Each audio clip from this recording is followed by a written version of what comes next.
Alright, I'm going to show you how to set up multicast through a Palo Firewall. I had to work a scenario like this recently and it was pretty interesting. I didn't even realize that it could do this, but anyway, here we go. Alright, so this is my home lab network topology. I have a Dell 710 and I have 4 NICs hanging off of it, and I've loaded ESXi 5.1 on it, and I have it divided up into 4 different V switches. This one would be for management. That's basically my out of band direct connect to my PC. This is the PC I'm recording on right now. Then I have a V switch west, which is west clients, just to give it some sort of a geographical separation. Then I have east clients off of this vSwitch down here, and then I have farm, which is my server farm, basically. So what I'm going to do here in this test, I'm going to set up a multicast stream using VLC off of this web server, iis.lab.com. And the flow is going to, from the sender, is going to come out vSwitch 3 into VLAN 700 into my core switch on port 4, and it is going to get trunked across this port channel into switch DR West, and then it's going to be sent out this access port into the Palo Firewall. This is actually my farm security zone, farm zone interface, Ethernet 1/8. And so what I want to do is I want this to be propagated through the firewall into another zone, which is actually going to hit Ethernet 1/2, which is my trust zone, and is going to be fed back down into my network. So this link comes into my core switch on G01. At that point, it hits an SVI and begins to route. I am running EIGRP between these devices. So it's going to route based on the receiver that I'm going to initiate. It is going to, the flow will end up routing across this link into DR West, and it will hit the gateway for the West vSwitch and be sent down to the receiver. So we can have a quick look at my routing switching topology. DR West is where my client is going to be hanging off of. I take a look at the interfaces, the routed interfaces. I have a VLAN 200. That is the gateway. My client is actually .18, and VLAN 501 is my connection from DR West to the core. So first thing I want to do is take a look and make sure I got PIM enabled. So show Ipm interface to see which interfaces are running PIM. So I have it enabled on 200 and on 501, which is exactly what I want. Now I'm going to take a look and see or verify that I have my rendezvous point configured. I'm going to use a static rendezvous point, 192.168.0.2. Okay, so at this point I'm going to go to the core. I'm going to take a look at the layer 3 interfaces on the core, and there's my VLAN 501 coming from DR West. VLAN 999 is my default route out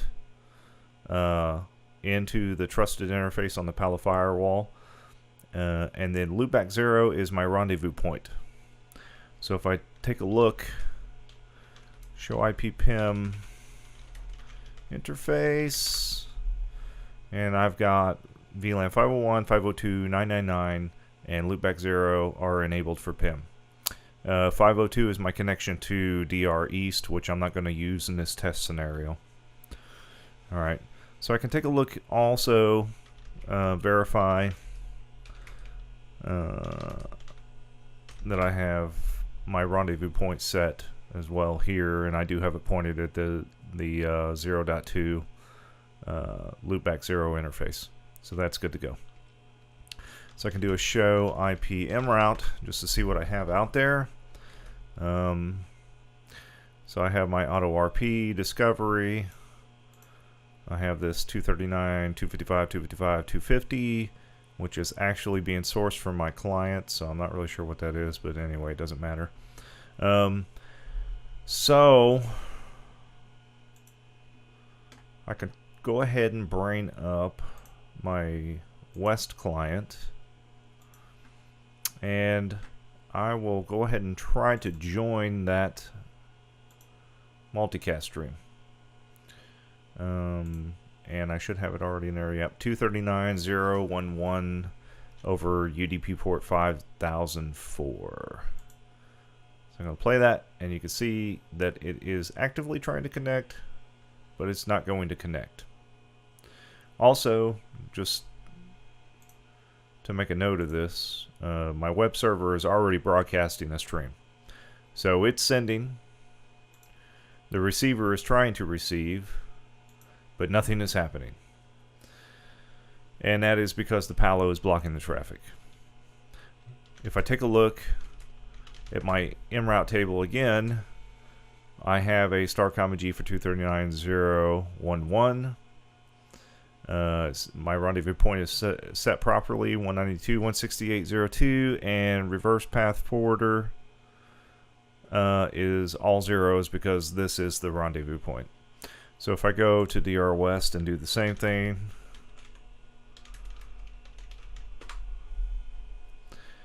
and you can see I have again a star comma G 239.0.1.1. Rendezvous point again is set properly, 192.168.0.2, and my reverse path forwarder is 192.168.0.5, which is my link pointing back towards the core, which is also my rendezvous point. So everything's perfect. So at this point, I'm going to go ahead and get into the Palo and see what is going on. So I'll go back to West. From West, I can connect to the web interface, which I already have. I can go to Monitor, and I have my group address already in there. And I can see that I have a deny. So it's coming from 192.168.128.30, which is the web server that I am sending from zone farm to zone nothing. And we'll get to that a little bit later, but it's typical with multicast in the Palo Firewall. See, the group address is 239.0.1.1, and it's destined to port 5004 UDP. RTP base. It classified the application as well. Alright. So to begin with the configuration on the firewall, first thing I want to do is go to the Network tab, and I'm using Layer 3 interfaces. So you can see I have my farm interface, my inside, and my outside. Now I'll go into the virtual router, which if you're using Layer 3 interfaces, you need a virtual router to do routing. The virtual router on a Palo will participate in OSPF, RIP, OSPF version 3, BGP. It's interesting. No EIGRP. So no good for me with my lab configuration as it is right now. But anyway, I'm using static routes. So I have a default route pointing out to my outside interface, my outside untrust interface. I have a 192.168/16 pointing into my internal network. Because that's what I've used to chop up for the different networks that I have internally. And then I also have this 192.168.128.0/24, which is the farm, which is actually hanging off, directly off of the farm interface. And I don't actually need this network in here because the farm interface can handle that since it is the actual gateway of the network. Having the farm interface set as 192.168.128.1/24 automatically identifies it's a directly connected network, just like you would, same situation you would have with a router. So everything's good to go as far as routing is concerned, but we have this tab down here, Multicast, that I had never used before. Very interesting. So it's disabled by default, and the RP type is set to none. So if you look at your options, you can set a static rendezvous point, and you can also set up a candidate rendezvous point. In our case, I'm going to leave it to none because I have a rendezvous point set up on my core and I want to use that. So I'm going to go over here and I'm going to add a rendezvous point. And so my rendezvous point address is 192.168.0.2. And group addresses, I'll go ahead and be specific and put 239.0.1.1. But you could probably put 224.0.0.0/4 and cover all multicast addresses without any issues, if that's what you wanted to do. So I'll say OK. That's good to go. I'll go ahead and click Enable. Next, I want to move on to interfaces. So the interfaces that I want to participate in multicast are Ethernet 1/2, which is my trust network, and Ethernet 1/8, which is my farm network. So source from farm, receivers are in trust. And there's other settings that you can use in here too to be more specific and kind of lock things down, but I ain't going to worry about that. IGMP, I'll go ahead and enable it since Ethernet 1/8 is the gateway for that network. These are senders, but if for some reason they wanted to send an IGMP join, I'm going to go ahead and have it enabled anyway. Ethernet 1.2, it's only going to receive PIM. There's no layer 2 host connection there, so there's no need for that. And I'm also going to set this to IGMP version 2.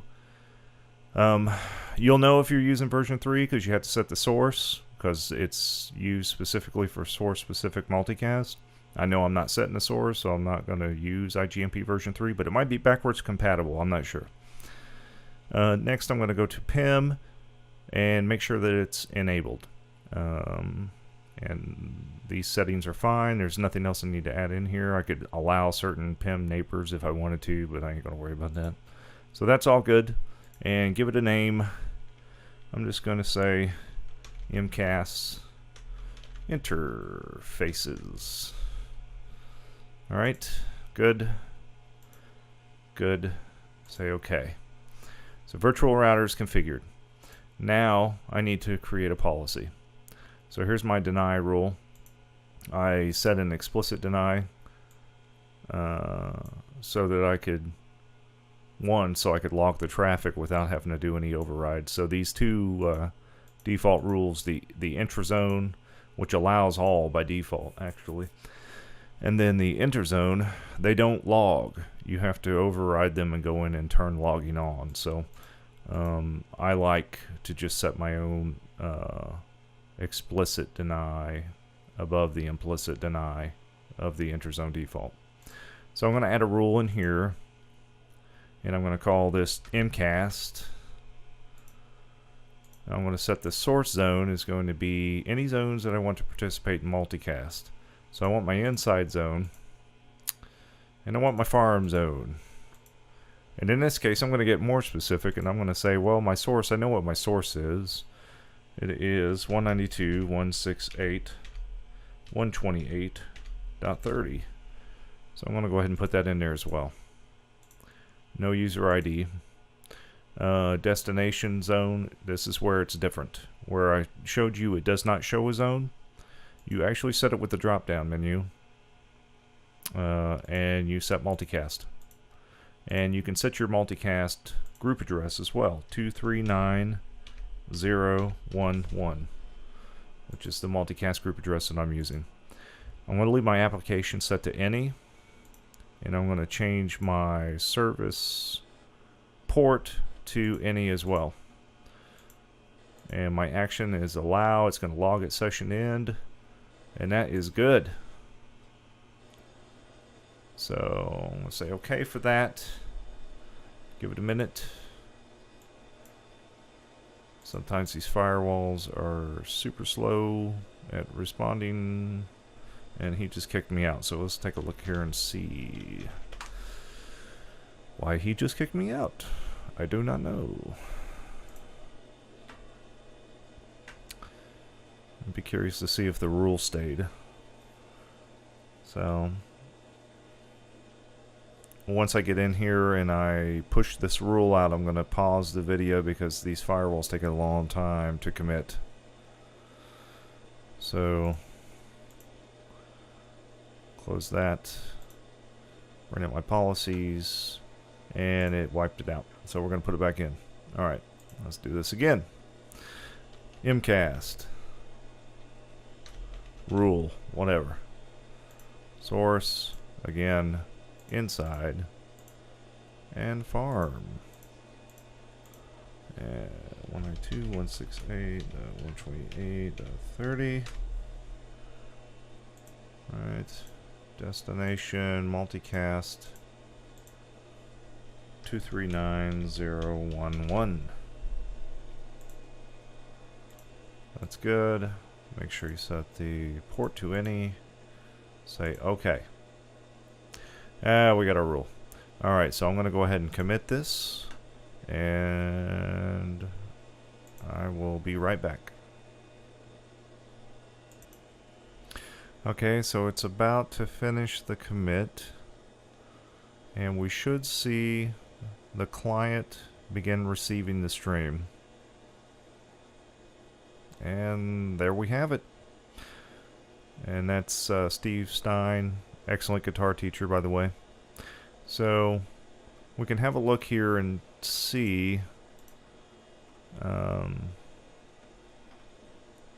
what our network is showing at this point. So we'll go back to core and do a oh, you can see right there that I have a PIM neighborship formed with the firewall. That's the firewall inside the trust interface, 192.168.255.1. So if I do a show IP